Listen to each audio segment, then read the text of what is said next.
As we cross over to Anniversary Towers, I'm going to bring the question to you later on, ladies and gentlemen, about the security of the facilities that are being put up. Now, Seth Olale is at Anniversary Towers, where there's been a Thirdway Alliance press conference in regard to the number of MPs, and there's a proposal. Seth, maybe give us an update of what it is that the Thirdway Alliance are asking for and how they plan to achieve this.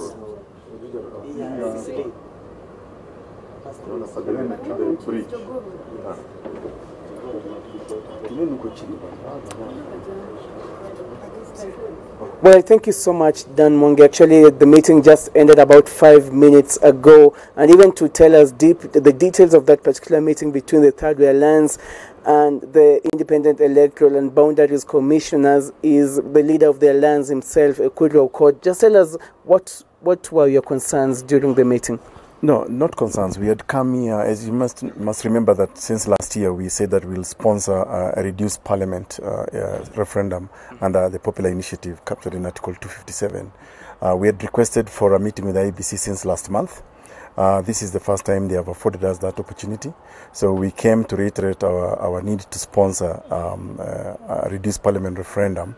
And we did this because central to that activity is the role of IEBC in terms of verifying signatures. So we presented to them the format of how we are going to collect those signatures so that the process of reduced parliament to the 194 MPs that we have proposed should begin. And maybe to take you through, unless you have a question for me, I'd like to invite our ICT technical expert who took IEBC through that technical, data collection form. Okay. Before you just bring in the ICT specialists, there were previous attempts. We've had attempts to have referendum. Remember the Okwa Kenya bid, and unfortunately some of those signatures were dismissed. How sure are you that you're going to be successful? Onkendi will speak specifically on how successful our data collection form is, but I'm aware that IEBC has confirmed to us that previous initiatives did not comply with what they had proposed to them. They confirmed to us that the Okoa Kenya sort of refused to use the electronic collection format. We are way ahead even of IEBC, and we presented to them that form, and Onken will speak to it more. So I think the reason we wanted this meeting with them is to understand, do they have any concerns or when we start collecting our signatures? It's supposed to be a registered voter with an ID, maybe in constituency XYZ. They have suggested to us we can do certain value addition on the form, but I think generally they agree that our format is sound and we can actually begin this process ASAP. And I'm sure you've done some groundwork in terms of testing the waters in member of the public. What is the response? Is it something that it will be bought easily? The response is amazing, not just from members of the public, but also from some of the parliamentarians. There are many of them who are actually waiting for this process to start, because some of them feel that the current parliament is almost like a marketplace. They can't find time to contribute to motions. They don't even know some of their colleagues. And for us, we are concerned about many things, like you have said in the past. We want a working parliament. We want a less expensive parliament. And what this parliament, what our proposed reduced parliament will do, at least 4 things. Number one, we will reduce the cost of running parliament from the current 32 billion Kenya shillings to at least 5 billion Kenya shillings. That's a whole saving of 25 billion Kenya shillings. We also want to bring the question of equality, because we've said that the counties in our bill, draft bill, will only be able to elect one woman, one man. And alongside this, it will come with a question of enhancing or strengthening devolution. And over and above that, we want a working parliament, a parliament that can actually, a parliament of individuals, leaders with integrity, who will not just play party politics as we are currently seeing it. A parliament that will not just quickly move to agree on a motion because it's about their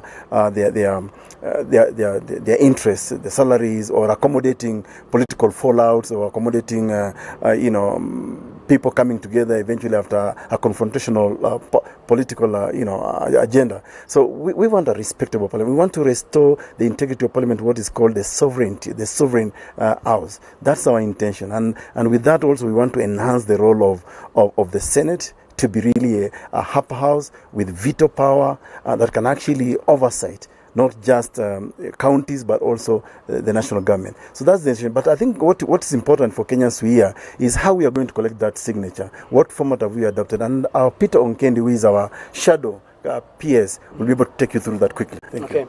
Before you come, you brought an interesting issue about the shadow cabinet, and you just launched it some times back. And if you can just tell us about the progress of it so far. The people you see here are all shadow cabinet secretaries and shadow cabinet permanent secretaries, and we brought all of them here so that actually they are engaging in that activity.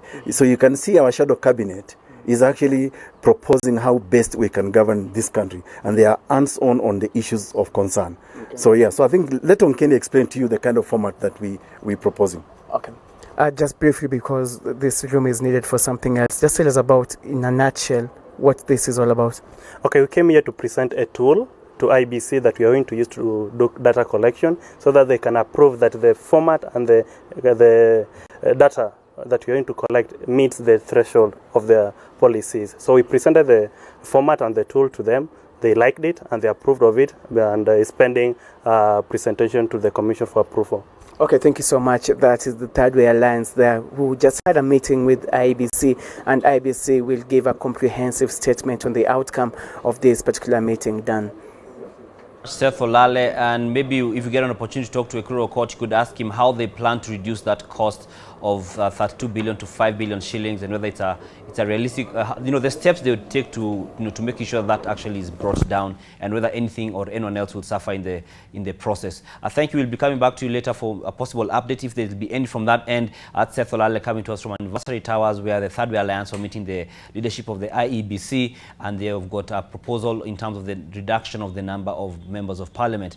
And even just before we take a break, really quickly, Tony Watima, you're an economist and you've engaged with some of these conversations about budget. I know we're jumping out of property for a bit, but for you, very quickly before we take a break, do you feel that it's a practical kind of assessment of saying we'll bring down the cost of running parliament from 32 billion to 5 billion, as Ekuru Kota said?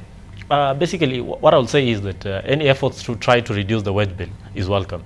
But the numbers that they were using, it's unrealistic. How do you reduce 32 billion? That's the whole budget allocation to the Parliamentary Service Commission.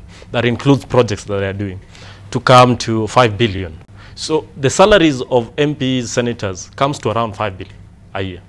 So it's not that the 32 billion goes to paying the MPs. So we'll want to see the framework that they're looking at in trying to reduce that number by almost 28 billion. That's the main thing that we'll want to focus on. Okay, that's a good point to follow up as well, and shall make sure we get more details on it, and Seth Olale does the story for tonight. By the time it's prime time, we shall be giving you the clean and clear picture of what exactly it means, its implications, and what to expect.